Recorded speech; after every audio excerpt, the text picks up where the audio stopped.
Hey, good evening, my friends. So nice to be back. God, and by back I mean in the loft. Taking a little time off from the loft. I don't know why. Actually I know why. It's tiny up here. I wasn't making a lot of videos because I wasn't sleeping up here, but it got cold, and I'm sleeping up here again. So it's nice, comfortable with the futon up here and some blankets. Comfy, nice place to make a video. Lighting's not bad, so yeah. Just nice to be back in the old hood. At any rate, what I want to talk about today is something that I think about quite a bit, because this is a question, and again, you may know that I work at an eikaiwa, a cram school, an English school for people that want to just improve their English conversation, usually to get into college or to get a promotion at work. So anyway, the turnover rate at these places are really high, and I'm going to get into that a little bit later. But one you know, just something that happens quite a bit because of that is we get new kids that are coming in. They just graduated college, and they're just, you know, never lived in a foreign country before, got a lot of questions, and I've only been at the company for a few months too, but I've been in Japan and in and out of Japan for a long time. And so I get questions from the new kids.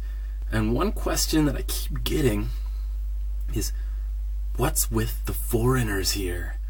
How come nobody looks me in the eye when I'm here? Why do I get a cold shoulder?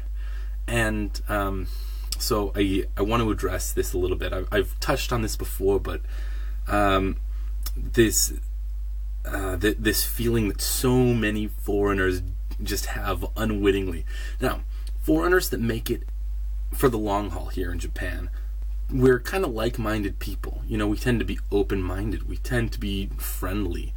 And, you know, there are a lot of factors that just make us nice and cool and flexible and able to live in a foreign country and make friends easily and network, learn languages.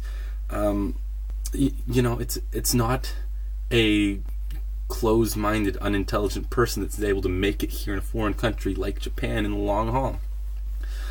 So we have a lot more in common than we may think, and yet we give the cold shoulder sometimes. Now, one you know, funny, I guess funny thing is, some of us try. You know, I try to give the nod.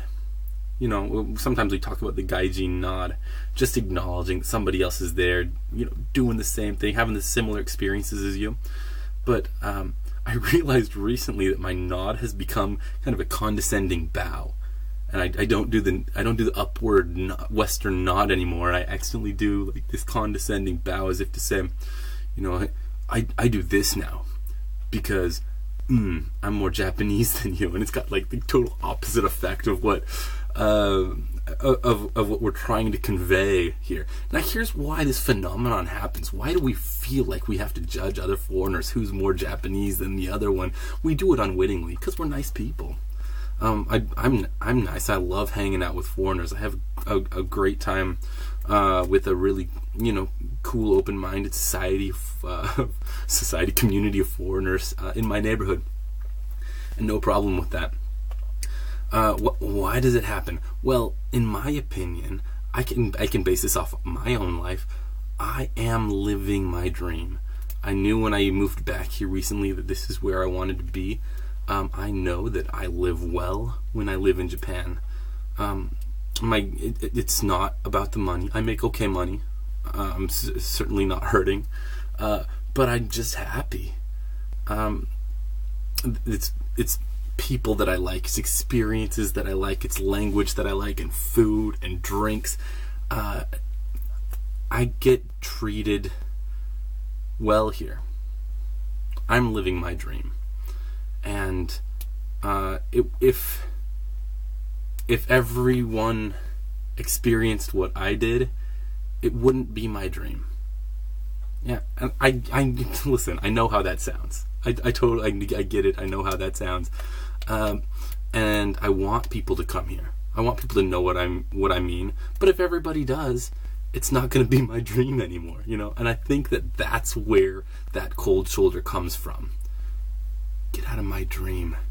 What are you doing? You're cheapening my dream. Which sounds so fucked up. But if you come here, you will understand it. Now, that's a blanket statement. You might not understand it. Living in a foreign country and living in Japan is not for everyone, thank God. But it is for me. If it is for you, then please come, and come with the understanding that we are cool people, your fellow foreigners. We are very cool and we are very nice, and if you see me give you a condescending bow, I promise you it's not condescending. I'm just stupid. So that's just something to look out for. If you are one of those people that can make it here and like it here, then and like-minded, come on out. I will buy the first round. You'll have to buy the second. But hey, I will buy the first, and you will never forget that. All right. Why is this my dream in detail? Well, that's a weird question that I posed to myself. Last night, I finished work, and I have a couple of people that I usually hang out with on Wednesday nights, but they were unavailable, and so I just decided to go to my old spot. A ways back, I made a video about salarymen, and this was the spot where I would meet those guys. Like it's my salaryman spot. I know these guys. I love them, and so I go in there and say hi to everybody, and order some food, order some drinks, and immediately start talking to this guy who I hadn't met before, 35-year-old salaryman, and talking, having a good time. He is maybe one or two drinks deeper in than me, but I caught up fast. But he is getting intoxicated quickly, and I have a pretty high tolerance level. Speaking of which, just a quick sponsorship break. Not a real sponsorship break, but tonight's episode is sponsored by Suntory Premium Malts, the best beer in Japan. You know, regular beer. Wherever you go, your craft beers are going to be better. But hey, if you're buying it from a convenience store, Suntory Premium Malts, you can't beat it. You pay a little extra for the premium. Ooh, Jesus, that is tasty. So, at any rate, I sometimes will hang out with the staff when their shift is over. So sticking around until everything was about closing down, and I talked to some of the people, and they couldn't really go out, but I'd asked, hey, does anybody want to go to darts bar tonight? You know, love the darts bars, because I don't know, I only go when I'm drunk. Maybe I wouldn't like them at all sober. It's just one of those things you can do late. Doesn't take as long as karaoke, so you can still catch last train, which I did. But this guy was getting pretty hammered, and I'm not saying this is about Japanese people. I'm just saying this about people. There are people in this world. A lot of them seem to be Japanese, who just get a little gay. Is that what I meant to say? I don't know. They get really I love you and really handsy when they get drunk. And this guy was no exception. Now, he liked girls. He eventually called this girl, who I don't know if he's dating or trying to date. If he is dating her, she's a patient woman. And if he's not, I don't know why she stuck around, because he got hilarious later. But he decided that we would go to darts together. So we took off out of there. He called the girl, she showed up, we all went to darts. He was tripping over shit. It was hilarious. Super nice guy though. Man, I had a really good time. We played darts. He was so uncoordinated, but he threw darts like a champion, and he won the first round. And then he didn't even keep drinking. I did. But I was fine. I won the next round. Thank God. And then it was almost last train, and I had to take off. But the reason why I love stuff like this is, if I was a 28-year-old guy in my own country, and I just start talking to a 35-year-old guy at the bar. What are the chances that we're gonna talk for a while, make new friends, go to the darts bar, hang out till last train, get drunk, and I get to watch him stumble around? It's just, this is last night. I mean, this isn't a big thing for me. Things like this happen all the time because I'm here, I speak Japanese, I just talk to people and they're like, hey, you speak great Japanese, I love you, tell me about what you love about Japanese culture. And I tell them because I love Japanese culture, and they like that because we all love attention and we love people loving us. Yeah, so that's why there's the option to like YouTube videos, because everybody wants a little love, so please like mine. That's pretty much what I got for you guys today. I wanted to do a quick recap because I promised that I would, of the Maid Cafe. When I went to the Maid Cafe with Brad from Bradford, we had a really good time. I hope one day in the future we do a video together. That would be a lot of fun. So look out for that. It may happen if I motivate myself. But we had a ton of fun.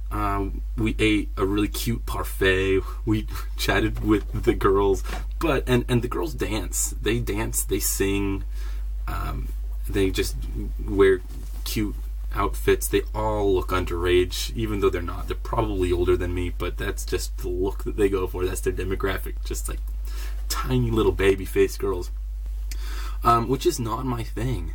And so the reason why I go, and the reason why I've been a few times, is not for the girls, because that's disgusting. It's for the guys. The guys that go there, and you can tell they're regulars. They dance along with the girls. You know, just their look, and it's brilliant to create storylines for these people. Brad and I sat there eating our ice cream parfaits, just looking at people and creating storylines. What happened in your life to bring you here?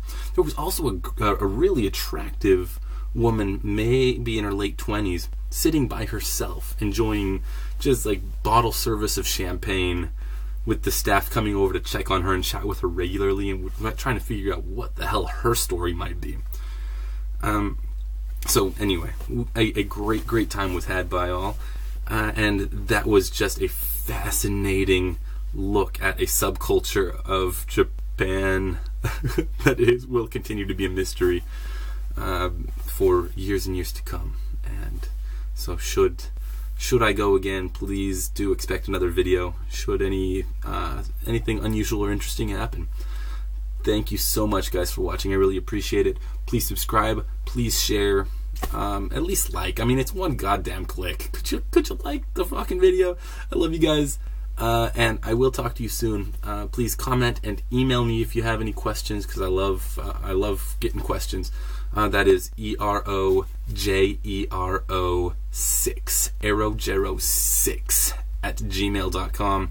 Also get me on Google Plus, because I am Jero there, and I occasionally will share photos and shit that I find interesting about Japan there. Anyway, talk to you soon, guys. Peace and au revoir.